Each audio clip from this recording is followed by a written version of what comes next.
We woke up on the final day of our short trip to Orlando and decided to have breakfast on our balcony as we enjoyed our last couple of hours in our room at Disney's Yacht Club Resort. The in-room dining menu had a lot of breakfast options, and they were all pretty expensive. I ended up ordering what was billed as the American breakfast. It had 2 eggs, any style, along with your choice of bacon or sausage, as well as fried potatoes, all for $24. Jack got Mickey waffles, which came with butter, syrup, and your choice of either bacon or sausage. His breakfast was $17. After a nice breakfast with a view, we got ready for our day and did express checkout, a process whereby you just have to leave your room by 11 a.m. and the hotel will just bill your credit card on file and email you an itemized invoice. You can leave your luggage with Bell Services if you'd like so that you can enjoy the parks or continue enjoying the hotel's amenities for the rest of the day. But we did not. We got in the car and made our way back to Disney Springs to check out a few things we didn't get to experience on our late night visit to the Springs a couple nights before.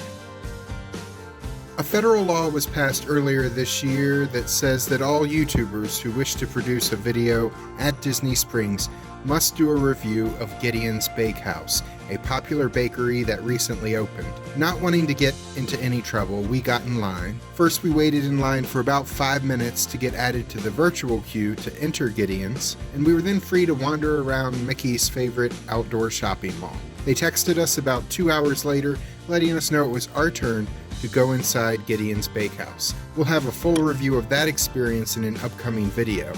We then passed by the Lego store and saw that some of the outdoor Lego displays had changed since we last walked by on a previous trip. Like most things at Disney World, Disney Springs has a backstory. The state of Florida is known for having hundreds of freshwater springs. Many of them are popular tourist sites now. In the early 1900s, a number of the springs attracted settlers and towns sprung up around the natural freshwater sources. This shopping and dining district is themed as if it were one of these towns. While having modern amenities, there are fun references to how the town used to function early in its history, including nods to the existence of the old apothecary, which is now a chocolate shop, or the old lumber mill that is now a pizza joint. If you are on the lookout for signage or artifacts from a time gone by, you will find them on buildings and in some of the establishments at Disney Springs. Alice's favorite place to shop is World of Disney, the largest Disney store in the world.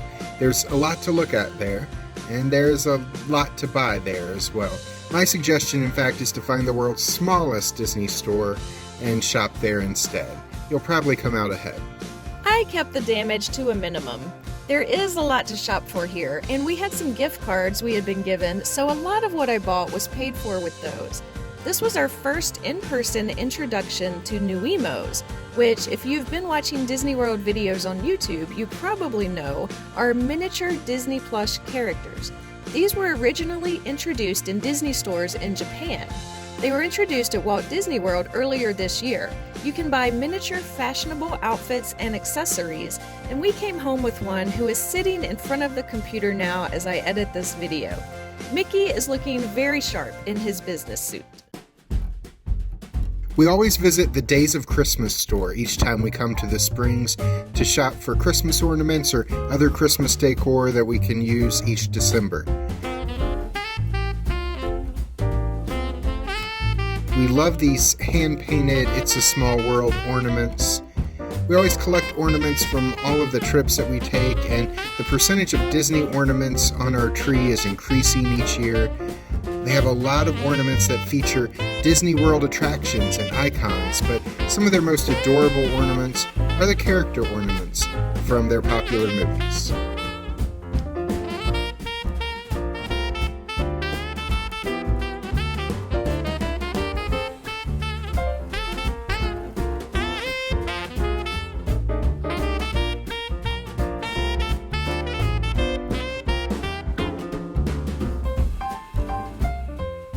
Next, we went to Art of Disney. I love this store that features Disney-related artwork. This is a very expensive store with lots of paintings, sketches, and other artwork to Disneyfy your home.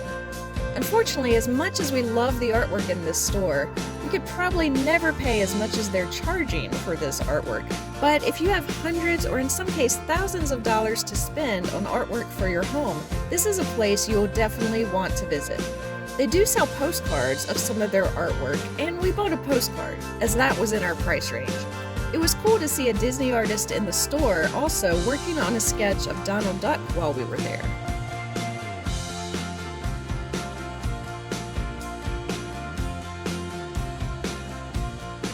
This is cool. I've always wanted to do this. The restaurant we ate at a couple nights before, the Boathouse, has these amphicars. They are cars that drive on land, but there are also boats that take you on a tour through the water. A 20-minute ride through the lake for you and a couple of your friends will cost $120. We've never done this before, but I have been tempted. There's also a movie theater at Disney Springs, as well as a bowling alley called Splitsville that we hear has great food, though we haven't been yet. The Springs also have a huge helium balloon that you can ride up 400 feet in the air to get great views of Disney property all around you. Tickets for a ride up on this tethered balloon are $20 per adult, $15 for children, and the ride lasts 8 minutes.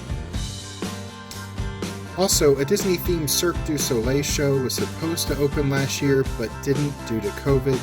It's advertised as coming soon, so it is expected to open this year or maybe next.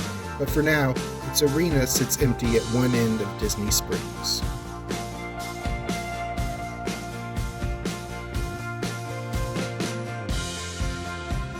While in Disney Springs, we also checked out Everglazed Donuts and Cold Brew. This place often has a long line, but we happened to hit it at just the right time. From the outside, you can watch the yeast and cake donuts being made and glazed. They also serve an assortment of cold brew drinks and a few sandwiches.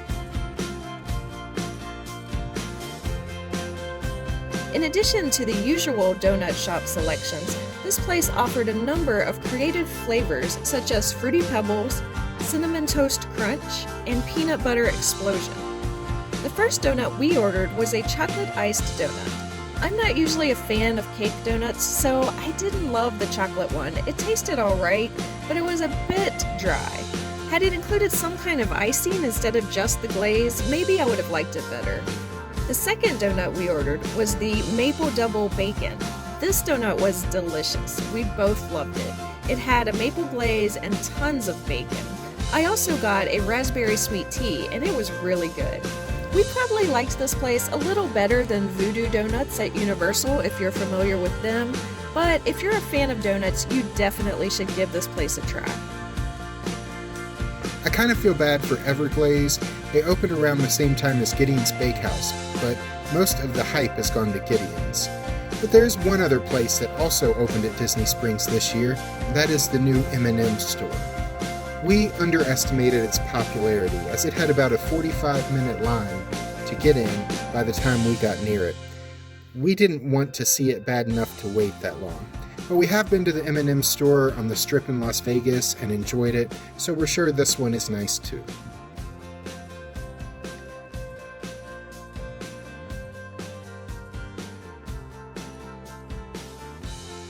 After a fun day at Disney Springs, we headed back to Orlando Sanford Airport.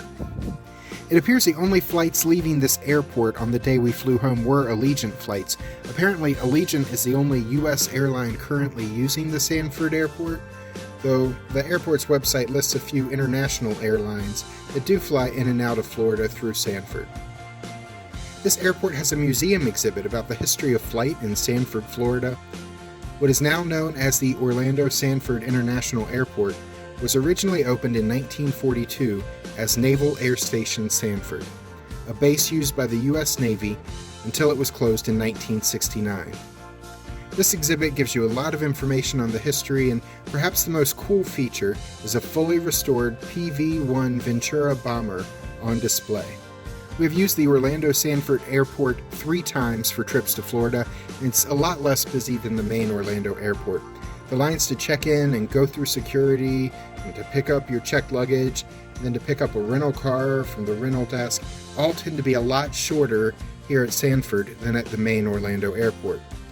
There are fewer restaurants and shops and only one bar in this airport, and you definitely won't see a Disney store or Universal store or be able to ride the Magical Express like you currently can at the main Orlando airport. We've been pretty happy with Allegiant. They are a discount airline, so they do add fees for drinks and snacks, for picking your own seat, and for both checked and carry-on bags, though none of these fees are completely unique to Allegiant. The main negative we have seen is that Allegiant usually only has flights going from Sanford to any other particular airport about 2 or 3 times a week. So if your Allegiant flight gets canceled at the last minute, they can't just get you on the next flight within hours. Their next flight in the area is likely 3 or 4 days away. Most of the complaints we read online when deciding to fly Allegiant had to do with that, with customers who felt stranded when their flight was canceled or they missed their flight somehow, and there were just no good options from Allegiant to get you where you wanted to go in a timely manner. Having said that, the 3 times we've booked trips with Allegiant, our flights were on time. We had no problems at all. In our personal experience, we found them to be a good option for inexpensive, direct flights. So we've come to the end of our quick 72-hour trip to Orlando. We had a great time trying some new restaurants, a new resort, and some attractions that we've never visited. In the coming weeks, we will have full reviews of the Titanic Museum, Madame Tussauds, the Boathouse, Gideon's Bakehouse, along with a full tour of Disney's Yacht Club Resort. So be sure to subscribe and hit the notification bell so you'll be notified when those videos come out. Until then, I'm Alice. And I'm Jack. And we'll see you the next time we're traveling through.